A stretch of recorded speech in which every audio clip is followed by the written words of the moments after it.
Welcome to the 2023 version of Q&A. I honestly can't believe I just said that. It's really the end of 2023. I'm having like the hardest time believing how we got here. I did a similar video to this to what feels like just a few months ago, but it's actually been an entire year ago.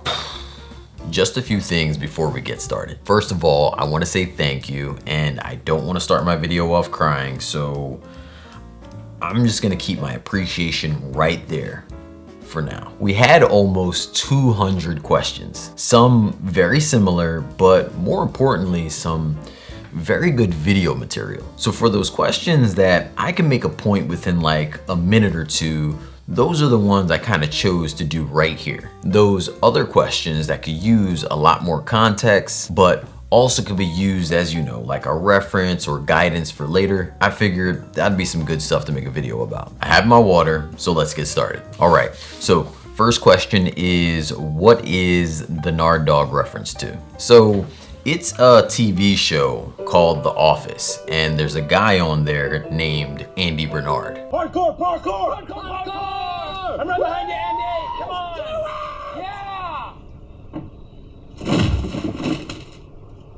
Parkour. I used to be a manager at a company, and we would have our business cards sit like right in the front. People would walk in all the time and take a look at these cards and literally just yell like, "Hey guys, this is a joke, right?" It would be my business card that they took a look at, and there would be a bunch of laughter, a bunch of joy, a bunch of taking pictures or taking a lot of the cards, like literally just clearing out my card section and I would have to order more, or even just like taking selfies to send to family and friends. When I was trying to think of like, you know, what would I name this channel I'm going to start, to be honest, I just couldn't resist. Is it possible for a large guy to get enough protein on a plant-based diet without both gluten and soy?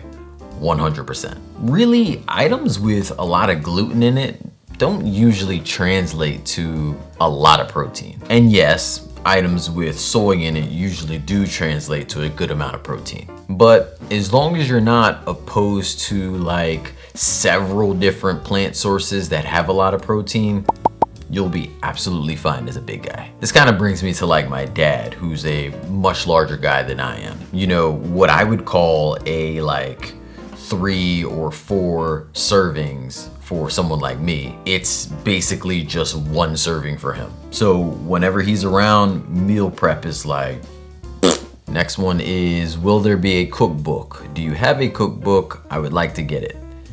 No, I don't have a cookbook yet. I'm definitely looking into creating a cookbook. I find that the process to create a cookbook is beyond the scope of what I thought. You're working with like a ton of people, and a large part of creating that cookbook is working with a publishing company. And the folks that have reached out to me about creating a cookbook, which are publishing companies, the offers that they are putting out there are not of the best value. So until I can connect with a publishing company that indeed sees the value of my audience the way I do, then I don't believe that I'm gonna be able to create one as fast as I would like to. What are some staples for a new vegan to try and learn to cook consistently? I honestly think this is a good video topic. To answer the question though, the staples for a new vegan I think are very much the same as the staples for a seasoned vegan. And that's considering, you know, plus or minus those recipes that you start to gravitate towards, because obviously that's gonna change what you wanna have on hand more frequently than, you know, another person. I have a link down in the description that goes to my blog, and it's a great resource to reference some really good staples to have on hand. All right, next one is, were you vegan when you first started working out and bulking up? As a regular meat eater myself, I tried challenging myself to be vegan for a week, and I made it 4 days before I ate all the food.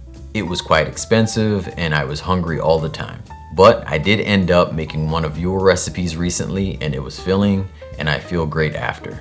maybe I was going about it the wrong way. I truly feel one of the biggest mistakes that we all make is due to lack of knowledge. But it's a funny mistake because it's one of those things like you don't know what you don't know. You know? It's like I had no idea I should have been asking that question, or I should have put that with this. Another way to think about it is you actually could have been going about it the right way, missing little things that you could be implementing that would have made it the best for you. As far as your initial question, I was vegan when I started adding weight. All right, what is your favorite recipe that you've made this year? It's gotta be my mom's curry. So I worked really closely with mom to figure out her recipe. But not only that, what she does different in her recipe. And as a final addition, if there were any like opportunities or extra possibilities that can make this recipe even level up more. So I think a lot of sentimental value, a lot of meaning, a lot of good memories, and by far a very beautiful and unique, great taste has made that one of my favorites. Do you have any pets? No, I do not. Are you a social butterfly, or do you enjoy keeping to yourself when not filming? I want to say option 2 actually.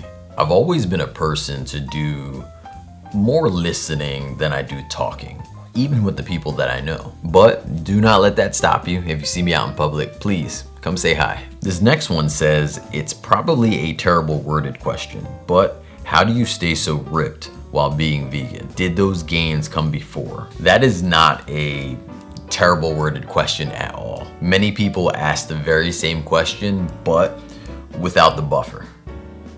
Pun intended. You know, like buff as in lifting, and like, you know, buffer as in like padding the question. You know what I'm saying. I think it's roughly a little over 5 years at this point that I've been vegan. So a quick answer to your question is no. The gains did not come before. On a slightly longer note of that question, you know, being carnivore and being vegan are probably the furthest ends of the spectrum that you can get. Therefore, there is no way. Okay, so there's probably a way, but for the sake of answering this question, there's absolutely no way to get your gains to stay on such a drastic switch in your diet. Therefore, my gains came from being vegan and my frame came from working out. Next is, how often do you return to a recipe that you have posted? Do you have a cycle of meals, or do you just go with the flow?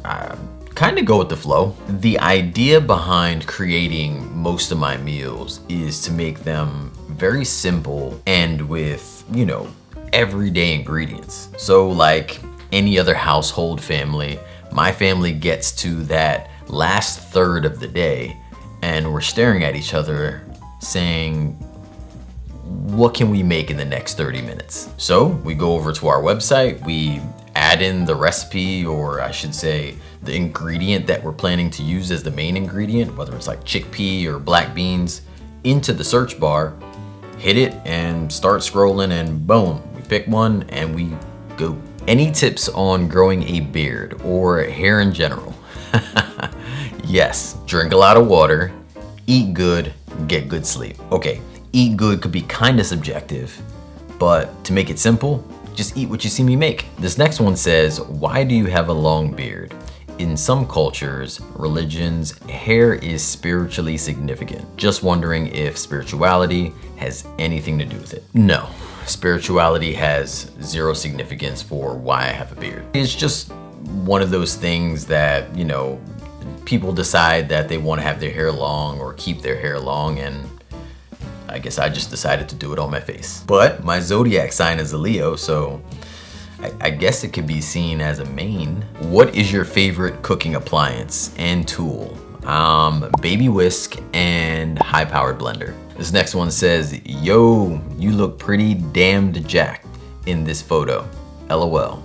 Do you have any tips or advice for maintaining muscle mass while on a plant-based diet? I'm curious to hear about any observations you have on the correlation between diet and fitness. Thank you. Okay, so my voice normally doesn't get that high. I think this two-part question is really great. Again, something I would like to make a video about, but one of them I can answer slightly more quickly. So the maintaining muscle part, we'll leave for a little bit later. But as far as the correlation between diet and fitness, one of the biggest things I've noticed in my body since changing diets has been the ability to regenerate quicker. I know, I sound like Wolverine or some superhero, saying that, but let me explain. And you are what you eat, right? So a big part of working out and getting gains is ultimately getting your body back to its original state or as close to it as possible quicker before working out again. I'm talking about like less fatigue, less soreness, less feeling bloated or, full in general, or even just heavy. Again, we can talk about this for a while, which is why I want to make a video about it. But this has been one of the greater differences of many that I have seen on this diet in comparison to the other. Fitness and gains and protein and all that stuff seems to be a very big topic in the vegan community. So it's definitely one I want to make a video about.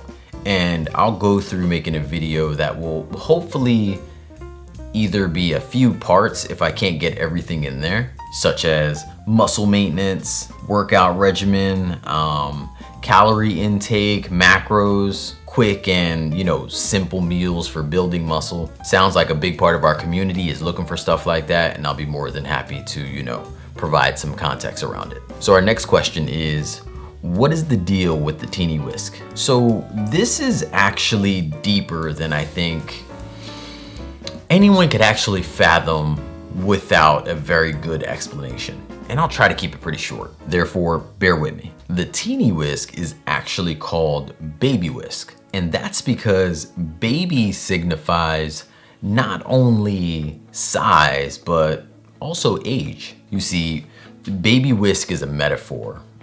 It's kind of a character inside of this cooking show. And that metaphor is about me or anyone else who could relate. So when you're a kid or a baby or even just younger, people are always asking, what do you want to be? As babies, some of that inspiration for what you want to be may have been chosen for you, whether it was through toys or things like that. And as you get older, some of those pressures start to look very different, but again, sometimes a little pushy or leading you towards something. And for me, I got all the way up through college into the real world and personally was still very lost on the whole, what do you want to be? What do you want to do? I think one of the biggest things that helped me find what I wanted to do or wanted to be was the consistent exploring. Similar to baby whisk. The idea is that the baby whisk is always lost, but that's actually just one perspective, although it's probably the most dominant one. The other perspective is that the baby whisk is always involved. It's exploring, it's on adventure, and possibly trying to find itself. Whether it's with a bag of Brussels sprouts or, swimming with the collard greens, or even heating up on a baking tray. It's symbolic of allowing our babies to explore. Doesn't matter if your baby is 1 day old or your baby is in their 60s, their 70s, or their 80s. I am still going to be calling my mom or mommy when I am in my hundreds. Maybe they find what they want to do very early, or maybe they find it very much later. The idea is that they're able to explore and understand and experience all of their possibilities. Which brings me to last but not least, believing good. What is it? Where did it come from? Why do I say it?